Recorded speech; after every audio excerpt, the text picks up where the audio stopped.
السلام علیکم۔ جماعت نہم کی اردو ہے۔ آج ہم اس کا حصہ نثر کا پہلا سبق پڑھیں گے، اخلاق حسنہ۔ اخلاق حسنہ کے معنی ہیں بہترین اخلاق، عمدہ اخلاق۔ مصنف ہیں اس کے سید سلیمان ندوی۔ عقائد اور عبادات کے بعد تعلیمات نبوی صلی اللہ علیہ وآلہ وسلم کی کتاب کا تیسرا باب اخلاق ہے۔ اخلاق سے مقصود باہم بندوں کے بندوں کے آپس کے حقوق و فرائض کے وہ تعلقات ہیں جن کو ادا کرنا ہر انسان کے لیے مناسب بلکہ ضروری ہے۔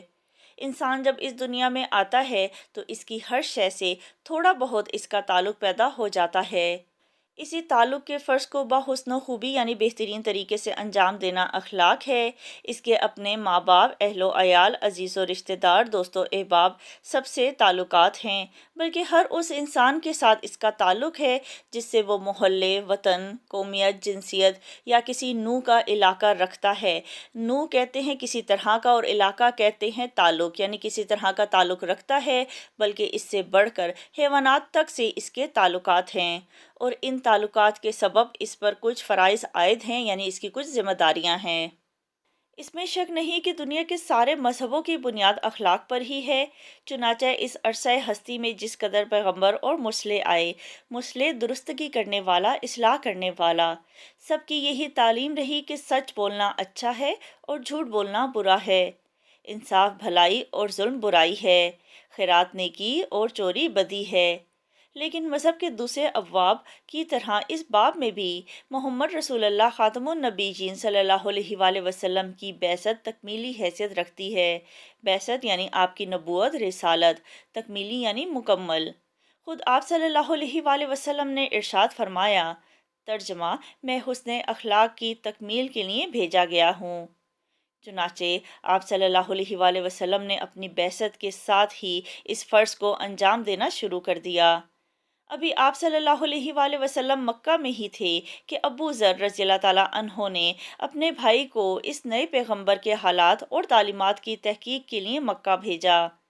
انہوں نے واپس آ کر اس کی نسبت اس کے متعلق اپنے بھائی کو جن الفاظ میں اطلاع دی وہ یہ تھے، ترجمہ، میں نے اس کو دیکھا کہ وہ لوگوں کو اخلاق حسنہ بہترین اور عمدہ اخلاق کی تعلیم دیتا ہے۔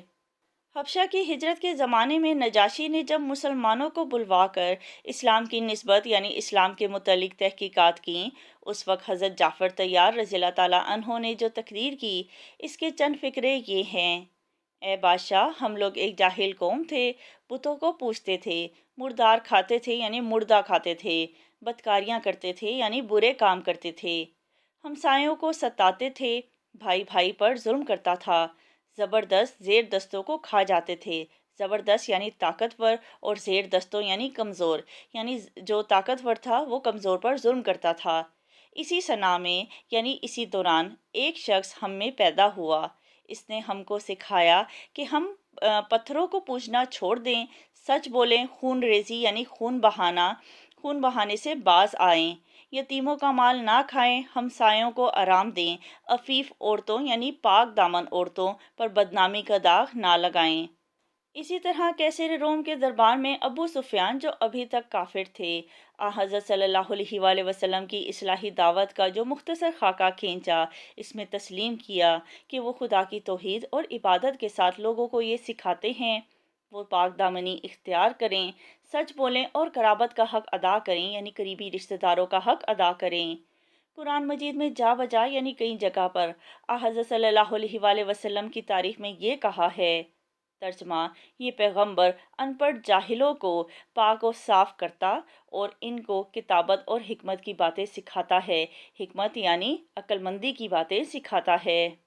اسلام میں اخلاق کو جو اہمیت حاصل ہے وہ اس سے ظاہر ہے کہ حضرت صلی اللہ علیہ وآلہ وسلم نماز میں جو دعا مانگتے تھے، اس کا ایک فقرہ یہ بھی ہوتا تھا، ترجمہ، اور اے میرے خدا، تو مجھ کو بہتر سے بہتر اخلاق کی رہنمائی کر، تیرے سوا کوئی بہتر سے بہتر اخلاق کی راہ نہیں دکھا سکتا، اور برے اخلاق کو مجھ سے پھیر دے، اور ان کو نہیں پھیر سکتا لیکن تو، تیرے سوا ان کو کوئی نہیں پھیر سکتا۔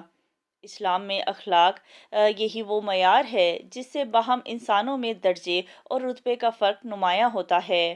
فرمایا، تم میں سب سے اچھا وہ ہے جس کے اخلاق سب سے اچھے ہوں۔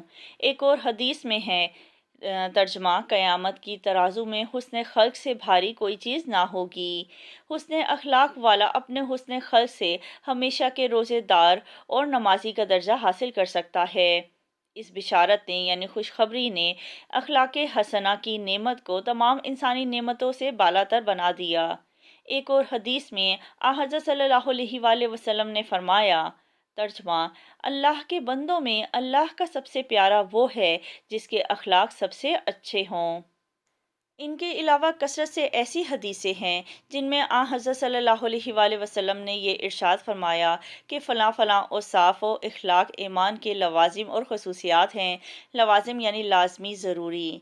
جس قدر ان لوازم اور خصوصیات میں زیادتی یعنی زیادہ ہونا اور کمی ہوگی، اسی قدر اس ایمان کے منشا میں زیادتی و کمی ہوگی۔ یعنی ہمارے یہ ظاہری اخلاق ہماری اندرونی ایمانی کیفیت کا معیار اور پیمانہ ہیں۔ ہمارے دل کے اندر کا ایمان ہمارے گھر کے چراغ زیر دامن یعنی دامن کی آڑ میں رکھا ہوا چراغ محفوظ چراغ ہے، جس کی چمک دمک اور روشنی کا اندازہ اس کی باہر نکلنے والی شعاؤں سے کیا جاتا ہے، یعنی باہر نکلنے والی روشن کرنوں سے کیا جاتا ہے۔ آپ صلی اللہ علیہ وآلہ وسلم نے فرمایا، ایمان کی 70 سے کچھ اوپر شاخیں ہیں جن میں سے ایک حیا ہے۔ نمبر 2، ایمان کی بہت سی شاخیں ہیں جن میں سب سے بڑھ کر توحید کا اقرار ہے، اور سب سے کم درجہ یہ ہے کہ تم راستے سے کسی تکلیف کی چیز کو ہٹا دو تاکہ تمہارے دوسرے بھائی کو تکلیف نہ ہو۔ نمبر 3، جس میں یہ 3 باتیں ہوں اس نے ایمان کا مزہ پایا۔ حق کے سامنے جھگڑنے سے باز رہنا، مذمت کے باوجود جھوٹ نہ بولنا، اور یقین کرنا کہ جو کچھ پیش آیا وہ ہٹ نہیں سکتا تھا۔ نمبر 4، تم میں سے کوئی اس وقت تک کامل مومن نہیں ہو سکتا جب تک اپنے بھائی کے لیے وہی پسند نہ کرے جو اپنے لیے کرتا ہے۔ نمبر 5، مسلمان وہ ہے جس کے ہاتھ اور زبان سے مسلمان سلامت رہے، اور مومن وہ ہے جس پر لوگ اتنا بھروسہ کریں کہ اپنی جان و مال اس کی امانت میں دے دیں۔ نمبر 6، ایک شخص نے آ کر پوچھا کہ یا رسول اللہ صلی اللہ علیہ وآلہ وسلم، کون سا اسلام سب سے بہتر ہے؟ فرمایا، بھوکوں کو کھانا کھلانا اور جانے انجانے میں ہر ایک کو سلامتی کی دعا دینا یعنی سلام کرنا۔ نمبر 7، ایک شخص پوچھتا ہے کہ اے خدا کے رسول صلی اللہ علیہ وآلہ وسلم، اسلام کیا ہے؟ فرمایا، اچھی بات بولنا اور کھانا کھلانا۔ پھر پوچھا، ایمان کیا ہے؟ فرمایا، صبر کرنا اور اخلاقی جوان مردی دکھانا۔ نمبر 8، مومن وہ ہے جو دوسروں سے الفت کرتا ہے، اور جو نہ دوسروں سے الفت کرتا ہے اور نہ کوئی اس سے الفت کرتا ہے، اس میں کوئی بھلائی نہیں۔ نمبر 9، مومن نہ تو کسی پر تان کرتا ہے یعنی طنز کرتا ہے، اور نہ کسی کو بد دعا دیتا ہے، اور نہ گالی دیتا ہے، اور نہ بد زبان ہوتا ہے۔ نمبر 10، ہر مسلمان دوسرے مسلمان کا بھائی ہے، نہ اس پر وہ ظلم کرے نہ اس کو گالی دے۔ جو اپنے کسی بھائی کی مدد میں ہوگا خدا اس کی مدد میں ہوگا، جو کسی مسلمان کی مصیبت کو دور کرے گا خدا اس کی مصیبت دور کرے گا۔ نمبر 11، جو صاحب ایمان ہے اس کو چاہیے کہ اپنے مہمان کی عزت کرے۔ نمبر 12، بے ایمان یعنی منافق کی پہچان 3 ہیں: بولے تو جھوٹ بولے، وعدہ کرے تو خلاف کرے، اس کو امانت سپرد کی جائے تو خیانت کرے۔